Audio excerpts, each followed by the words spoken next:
90 minutes business, l'invité. Avec nous ce midi, Xavier Rodriguez, PDG du groupe Jarnias. On dit Jarnias ? On dit Jarnias. On dit Jarnias, groupe français. Bonjour. Créé en 93. Vous êtes spécialisé dans les travaux en hauteur, les travaux d'accès difficiles. Déjà, parlez-moi de votre groupe. Il y a quoi dans le groupe Jarnias ? Ce sont plusieurs entreprises. Oui, tout à fait. Le groupe Jarnias, en fait, c'est des entreprises qui sont pionnières dans les métiers des travaux en hauteur. Donc, en fait, on intervient de partout où il est extrêmement difficile de pouvoir accéder. Donc, on est au sommet de l'Aiguille du Midi, au sommet de la Tour Eiffel, au sommet des grandes cheminées industrielles. Donc, en fait, on a l'habitude de dire qu'on rend l'inaccessible accessible. Oui, effectivement, c'est ça, vos clients, effectivement, ce sont c'est quoi ? C'est des monuments en général ? C'est un peu tout ? C'est des entreprises aussi ? Alors, notre spectre d'intervention, il va effectivement de l'entretien multitechnique de bâtiments. Oui. Donc, ça peut être des régies qui font appel à nous pour entretenir les façades de bâtiments. Et effectivement, les grandes collectivités, les grands donneurs d'ordre. En fait, on a une multitude de clients pour intervenir sur des lieux complètement incroyables. On va revenir sur votre parcours parce qu'il est quand même très intéressant. Vous avez bossé à 20 ans. Vous avez d'abord commencé dans la com, puis vous êtes devenu cordiste vous-même. Et depuis votre arrivée dans ce groupe, eh bien, vous avez monté les échelons. Vous êtes PDG aujourd'hui et vous avez multiplié le chiffre d'affaires par 10. Ça donne envie de se lancer quand on regarde votre parcours. On est à combien en chiffre d'affaires aujourd'hui ? Aujourd'hui, on fait 50 millions d'euros de chiffre d'affaires pour 300 salariés et on a 80 métiers dans le groupe. Et 80 métiers, ça veut dire qu'en fait, on a des maçons, on a des soudeurs, on a des peintres industriels. Oui. En fait, on intervient en hauteur, à des endroits qui sont inaccessibles, mais avant tout pour réaliser des travaux. Donc, on a des conducteurs d'engins qui interviennent justement au pied de l'Aiguille du Midi pour sécuriser les montagnes, mais effectivement aussi au sommet des cheminées industrielles. C'est des vrais experts que vous avez autour de vous. Est-ce qu'on est bien dans le secteur du BTP encore ? Ou c'est un peu sur le côté, un peu à côté du secteur du BTP ? Non, on est en plein dans le secteur du plein dans le secteur du BTP. Effectivement, c'est un secteur qui est très dynamique. C'est un marché qui pèse 650 millions d'euros de chiffre d'affaires en France. Aujourd'hui, on en est les leaders. Et effectivement, dans le BTP, il y a beaucoup de contraintes aujourd'hui. Alors, si on veut être poli, on dit que c'est pas des contraintes, mais c'est des défis. Mais entre la hausse des matériaux, entre les différentes crises, entre les difficultés aussi et les politiques de la ville qui sont aussi parfois difficiles à comprendre, ça nous demande beaucoup d'agilité. Oui. Nous, comme notre métier, c'est de faire que des choses qui sont hors normes et répondre à des sujets qui sont systématiquement très complexes, on arrive à être très agile dans ce domaine. Mais oui, on est pleinement dans le BTP. Oui. C'est quoi le défi le plus grand ? C'est recruter, parce que c'est vrai que ce sont des vraies expertises. On ne peut pas prendre n'importe qui sur les métiers que vous représentez. Vous avez des difficultés à recruter spécifiquement chez Jarnias dans le groupe ?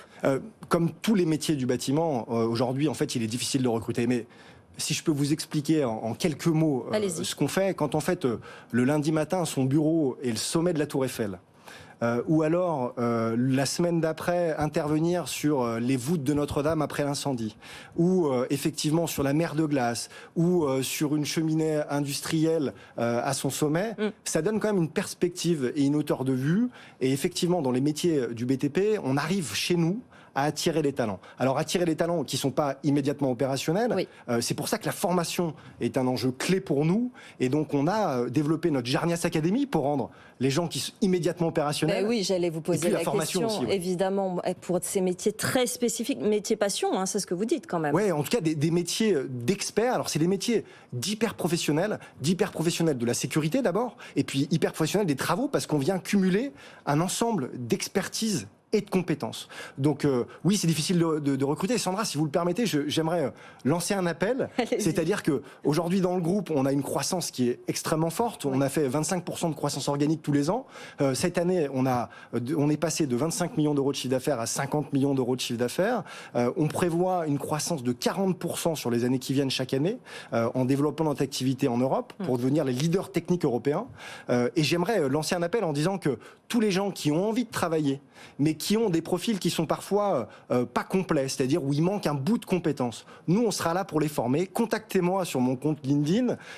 Dites-nous que vous avez envie de travailler avec nous et on vous donnera votre chance, comme on m'a donné ma chance. C'est combien de temps une formation pour ces métiers techniques ? Par exemple, cordiste, on va dire. C'est combien de temps ? C'est des formations qui sont continues sur plusieurs années parce qu'il y a plusieurs niveaux de compétences. Donc en fait, il faut s'inscrire dans du long terme. La priorité pour intégrer nos métiers, le mieux, c'est d'avoir déjà un premier métier du bâtiment entre les mains. Puisque c'est des gens qui sont des hyper professionnels et qui vont intervenir aussi bien en hauteur, mais effectivement pour réaliser des travaux. Donc quand on va réaliser de la soudure ou alors on va conduire un engin dans des chemins escarpés, il faut avoir beaucoup de compétences. Pierre, est-ce que c'est pas une opportunité, par exemple, on va allumer votre micro, allez-y, recommencez. Oui, est-ce que c'est pas une opportunité, par exemple, pour les pompiers qui sont à la retraite nettement plus tôt que les autres salariés, et qui pourraient se reconvertir dans ce type de métier? Vous avez complètement raison, Pierre, sur ce que vous dites. Et puis vous parlez de la retraite, qui est quand même un sujet d'actualité aujourd'hui majeur. Nous, c'est notre quotidien, en fait. Les gens qui partent à la retraite dans des métiers qui sont aussi pénibles sur la durée. Je viens de recruter une personne qui a 68 ans, qui apporte beaucoup de compétences à l'entreprise, parce qu'effectivement, elle a tout un background derrière d'une vie du travail qui, s'apprend pas. Il y a une chose qui s'apprend pas, c'est l'expérience. Donc nous, on accueille une diversité de personnes, vous avez raison, soit en reconversion professionnelle, soit pour accéder aussi à nos métiers. Et je dis souvent que, parce que j'entends beaucoup dans le monde du BTP, qu'effectivement la jeunesse, elle a une nouvelle façon de travailler, que c'est parfois un peu compliqué, qu'ils ont d'autres codes. Mais en fait, c'est fantastique, c'est peut-être eux qui ont raison. Parce qu'on ne peut pas vouloir le monde d'après avec les méthodes du passé. Et moi, ce que je dis toujours, c'est qu'il faut faire confiance à cette jeunesse, il faut faire confiance aux gens qui ont envie. Et la reconversion professionnelle, c'est des gens aujourd'hui qui ont choisi un nouveau métier et qui ont envie de s'y engager pleinement. Le sens, c'est important. Le partage d'expérience, ce sont des métiers magnifiques. Cordiste, par exemple, dans votre groupe Jarnias. Pour autant, on est sur BFM Business, excusez-moi, est-ce que c'est une question de salaire? Est-ce que le cordiste, par exemple, est bien payé? Il me semble que oui, mais est-ce qu'il faut les valoriser aussi à ce niveau-là? Bien sûr, il faut continuer à valoriser ce métier. Et en fait, notre travail à nous aujourd'hui, qui sommes leaders français des métiers des travaux en hauteur, c'est effectivement d'être la locomotive pour l'ensemble de la profession et effectivement valoriser ce métier. Ce métier qui est un métier d'hyper professionnel. Quand on intervient partout où on intervient avec des compétences aussi spécifiques, on a des hyper professionnels. Et oui, la valorisation aussi en termes de salaire de ce métier est très importante et on y travaille. Voilà, le groupe Jarnias. Si vous voulez travailler à Notre-Dame, si vous voulez travailler sur la Tour Eiffel, si vous voulez aller à la mer de glace, vous contactez Xavier Rodriguez, le PDG du groupe Jarnias. Il y a de la place, il y a du travail. Merci beaucoup d'être venu nous voir aujourd'hui.